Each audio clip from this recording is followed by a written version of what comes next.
भाई और बहनों, दर्शकगण, श्रोतागण, मातृशक्ति को नमन। उसके खास, विशेष, मनमोहक, अच्छा इंसान बनाने वाला, अच्छी इंसानियत देने वाला, अच्छे गुण देने वाला, अच्छा टिप्स देने वाला कार्यक्रम में आप सभी का हार्दिक स्वागत है, अभिनंदन है, सत्कार है। कार्यक्रम प्रतिदिन नए नए विषयों को आपके सामने प्रस्तुत करता है और हर विषय हमें कुछ न कुछ एक जीवन दिशा देता है। तो उसी क्रम के अंदर आज का जो हमारा विषय एक आस्था से जुड़ा हुआ है, तो आज का हमारा विषय है आस्था हमारा संबल। दर्शकगण, श्रोतागण, भाई और बहनों, आस्था का अर्थ होता है कि हमारी श्रद्धा और हमारी फेथ, हमारा विश्वास। और विश्वास एक बहुत बड़ा मूल्य है।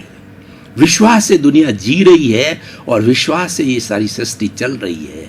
और संबल का अर्थ होता है हमें बल देने वाला, हमारा प्रेरक, हमारा मार्गदर्शक और हमें बलवान बनाने वाला और हमें जीवन के अंदर ऊर्जा देने वाला, उसको संबल कहा जाता है। यानी अर्थ ये हुआ कि जो हम विश्वास करते हैं किसी भी चीज के अंदर, फेथ करते हैं, वो हमारा बहुत बड़ी ताकत है।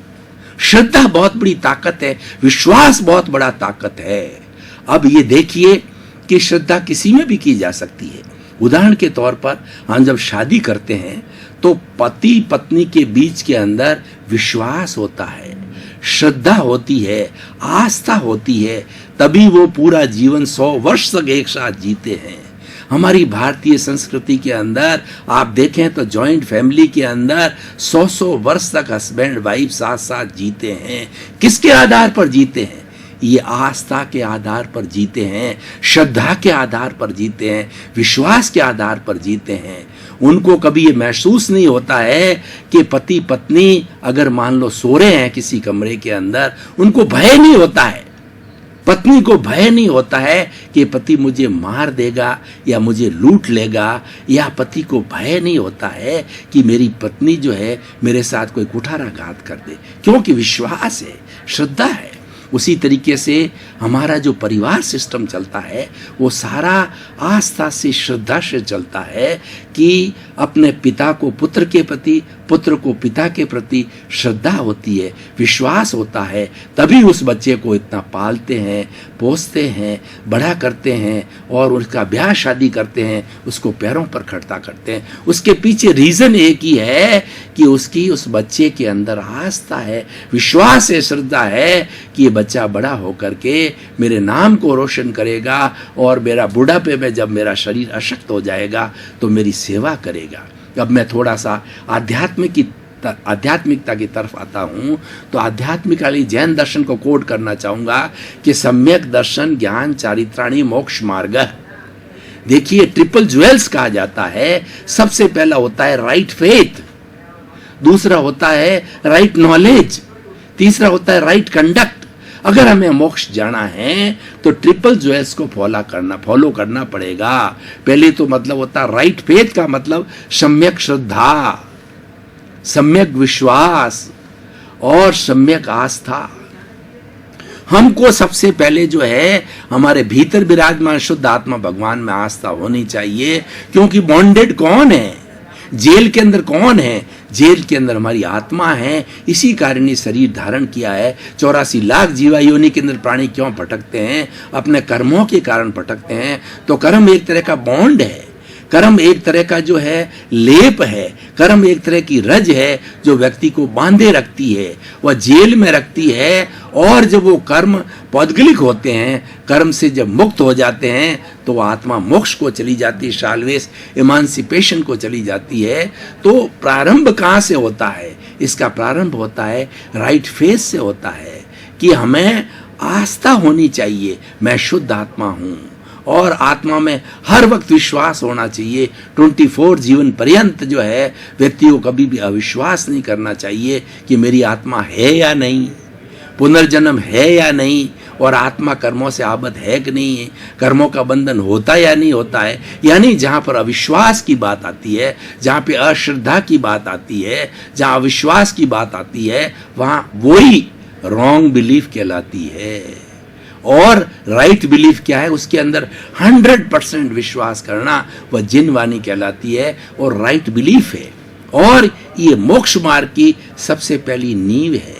आज हमारी भारतीय संस्कृति को देखिए कि हमारे भारत के अंदर लाखों करोड़ों मंदिर है और भारत मंदिरों का देश कहला जाता है। यहाँ पर पत्थर पूजे जाते हैं क्योंकि पत्थर के अंदर जब प्राण प्रतिष्ठा हो जाती है, 33 करोड़ देवी देवता किसी का मंदिर हो, किसको हम भगवान का रूप देते हैं, तो उसको उस पत्थर को तराश लेने के बाद में, प्रतिष्ठा होने के बाद में वो एक ईश्वर का प्रतीक रूप हो जाता है, वो बिंब हो जाता है। जैन धर्म की परिभाषा में कहते हैं वो जिंद बिंब हो जाता है, यानी वो तीर्थंकर का बिंब है। उसकी द्रव्य पूजा की जाती है, उसकी भाव पूजा की जाती है और उसके सामने खड़े होकर के ध्यान किया जाता है कि आपने किस तरीके से अपने सहनशीलता के द्वारा, समता के द्वारा कर्मों को काटा, तो हमें भी है तीर्थंकर भगवान ऐसी शक्ति दो कि हम भी आपकी तरह जो है सिद्ध, बुद्ध और मुक्त बने। तो ये बात जो है श्रद्धा आस्था से आती है और श्रद्धा आस्था के कारण ही भारत देश कभी भी नहीं डिगमिगाता है। ये हमारी भारत की पिक्यूलियरिटी है। भारत के अंदर विविधता के साथ के अंदर जो है वो अनेकताओं के साथ में एकता है। ये एकता इसी बात की है कि हम स्पिरिचुअलिटी में जाकर के एंड के अंदर सभी जगह एक मिल जाते हैं। ईश्वर की जहाँ बात आती है, हमारे सब मत मतांतर भूल करके और ईश्वर विश्वास के अंदर हम श्रद्धा करने लग जाते हैं, चाहे वो किसी धर्म को मानने वाला हो, चाहे किसी भगवान को मानने वाला हो, लेकिन आस्था की जहाँ बात आती है वो सभी एक हो जाते हैं। इसीलिए कई तरह के सैकड़ों धर्म जो है भारत में एक साथ रहते हैं और भारत के अंदर विविधता के कारण एकता इसीलिए होती है। भारत में प्रारंभ से देखें, शक आए, हूण आए, हम आर्यों की संतान है, और कितनी कितनी मुस्लिम आए, उसके बाद के अंदर मुगल आए, ब्रिटिश आए, डच आए, कितनी कितनी जातियां, और आज तक वो सभी जातियां बसी हुई है। भारत एक इतना विशाल देश है, एक सबको समा लेता उदार देश है। और हमारा जो है we believe in universalising our consciousness, हम सभी को समा लेते हैं क्योंकि हमारी संस्कृति जो है सबको समा लेने की संस्कृति है। भारत एक ऐसा देश है जो कभी भी किसी पर चला के आक्रमण न किया है, न करने की भावना रखती है। वो तो भारत ने तो प्रारंभ से पंचशील का सिद्धांत दिया और उस पंचशील के सिद्धांत के पर ही भारत जो धर्म गुरु देश बना। और प्रारंभ से हमारे ऋषि मुनियों ने आध्यात्मिकता को स्थान दिया कि भाई शरीर के पीछे, इस भौतिकता के पीछे, इस दृश्य जगत के पीछे भी एक अदृश्य जगत है जो कि बहुत बड़ा है। जो हम पांचों इंद्रियों से जिस जगत को देख रहे हैं वो तो लिमिटेड है, लेकिन उसके बाद जो सूक्ष्म जगत है वो बहुत बहुत बड़ा, अनंत अनंत गुना बड़ा है। और सूक्ष्म के नियम अलग होते हैं, स्थूल के नियम अलग होते हैं। भीतरी जगत है, हमारा प्राइवेट जगत होता है, वो आत्मा का जगत होता है, ईश्वर का जगत होता है। और उस जगत में जाने वाला व्यक्ति जो है वो समता भाव के अंदर आ जाता है। वो किसी का शोषण नहीं करता, किसी का न्याय नहीं करता है, वो दानव नहीं बनता, वो व्यक्ति हमेशा अच्छा इंसान बनता है। तो अच्छे इंसान को बनाने के लिए हमारे यहाँ प्रारंभ से ही जो है ध्यान दिया गया है। प्रारंभ से ही हमने भीतर की रसायनशाला को खोला था। और दूसरे पाश्चात्य सभ्यता को देखें तो उन्होंने हमेशा जो बाहर की लेबोरेटरी पे काम किया, यानी पुद्गल पर काम किया, मैटर पर काम किया, और मैटर पर काम करते करते ये विज्ञान की जितनी भी शाखाएं आज देखिए, बिजली देखिए, ताप को देखिए, और हमारा वायरलेस सिस्टम को देखिए, जितनी भी विज्ञान की इंफॉर्मेशन टेक्नोलॉजी को देखिए, जितनी भी विज्ञान की सुविधाएं आई है उसमें पाश्चात्य जगत का जो है ज्यादा योगदान है। और उन्होंने हमेशा, ये सारी पौद्गलिक है, उन्होंने प्रारंभ से पुद्गल को अपना विषय बनाया और काम करते रहते, वो भी अच्छी बात है।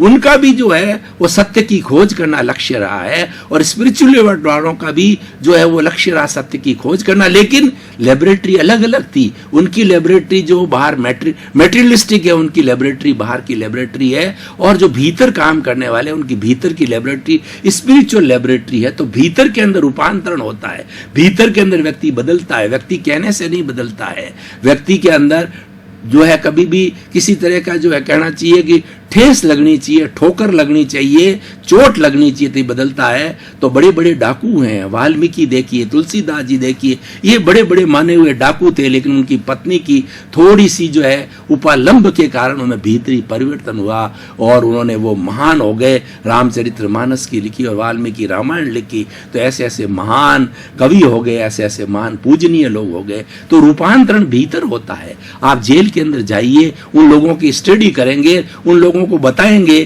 कि भाई आखिर वो इंसान है, उनको आप प्रेम से बात करो, उनको भीतरी जगत के अंदर कई प्रयोग कराओ, परीक्षा ध्यान के प्रयोग कराओ, भीतरी जगत में ले जाओगे तो वो रोने लग जाते हैं। मैंने बहुत सा कार्य किया जेलों के अंदर लोगों को जो है वो व्यसन मुक्ति करवाई, जेलों के अंदर हृदय परिवर्तन के जो कराए और लोगों के अनुपरीक्षाएं कराई, अपराध की जो वृत्ति उसकी अनुपरीक्षा कराई और उनको बताया कि हम ऐसा क्यों कर रहे हैं। ईश्वर ने हमें जो जन्म दिया अच्छा कार्य करने के लिए दिया है। देखिए हम जो घूम रहे हैं, बाल बच्चों के साथ घूम रहे हैं, ऐश आराम कर रहे हैं, और आप कैदी के रूप के अंदर 10 साल 20 साल 40 साल 50 साल जिन्हें ऐसा कार्य क्यों करो, क्यों सारी जिंदगी आपकी जेल के अंदर चली जाएगी, तो रोने लग जाते हैं, पश्चाताप करने लग जाते हैं, उनके भीतर रूपांतरण होता है, रूपांतरण होते होते वो जो अच्छा कार्य करने लग जाते हैं। हमारे यहाँ प्रावधान भी है, जेलर रिकमेंडेशन करता है, ऐसा बहुत सा होता है क्योंकि व्यक्ति को सुधारना है।